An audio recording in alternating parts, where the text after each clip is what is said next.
আবারও মুখোমুখি হচ্ছে ব্রাজিল ও আর্জেন্টিনা। সুপার ক্লাসিকোর হাই ভোল্টেজ ম্যাচটি কবে অনুষ্ঠিত হবে? দর্শক, আপনি কোন দলের সাপোর্টার তা আমাদের কমেন্ট করে জানিয়ে দিন। ব্রাজিল আর্জেন্টিনার ম্যাচ মানে ফুটবল বিশ্বের হাই ভোল্টেজ ম্যাচ। দক্ষিণ আমেরিকার এই দুই পরাশক্তির ম্যাচের উত্তাপ ছড়িয়ে যায় সর্বত্র। ব্রাজিল আর্জেন্টিনার ম্যাচকে ঘিরে ফুটবল ভক্তদের মাঝে কাজ করে বাড়তি এক উন্মাদনার। এই দুই জায়ান্ট দলের লড়াই দেখতে মুখিয়ে থাকেন ফুটবল ফ্যানরা। এবার ভক্তদের আশা আবারও পূরণ হতে চলেছে। আবারও মুখোমুখি লড়াইয়ে নামতে চলেছে দুই চিরপ্রতিদ্বন্দ্বী ব্রাজিল ও আর্জেন্টিনা। সবশেষ দেখায় ব্রাজিল নাস্তানাবুদ হয়েছিল তিনবারের বিশ্ব চ্যাম্পিয়ন আর্জেন্টিনার কাছে। বিশ্বকাপ বাছাই পর্বের সেই ম্যাচে সেলেসাওদের 4-1 গোলে পরাজিত করেছে আর্জেন্টিনা। সমীকরণ টানলে দেখা যাবে 2019 সালের পর আর্জেন্টিনার বিপক্ষে একবারও জিততে পারেনি ব্রাজিল। 2019 সালের পর মোট 6 বার মুখোমুখি লড়াইয়ে নেমেছিল ব্রাজিল ও আর্জেন্টিনা, যার মধ্যে 2021 সালে সেলেসাওদের হারিয়ে কোপা চ্যাম্পিয়ন হয় আর্জেন্টিনা।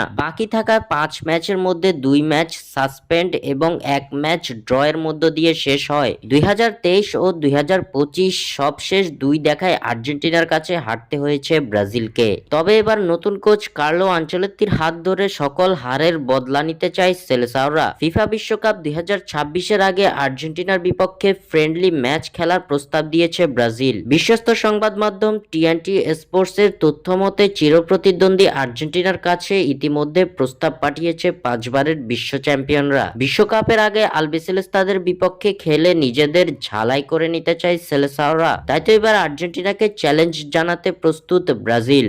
স্বাক্ষর থেকে সাদবিন ইসলাম।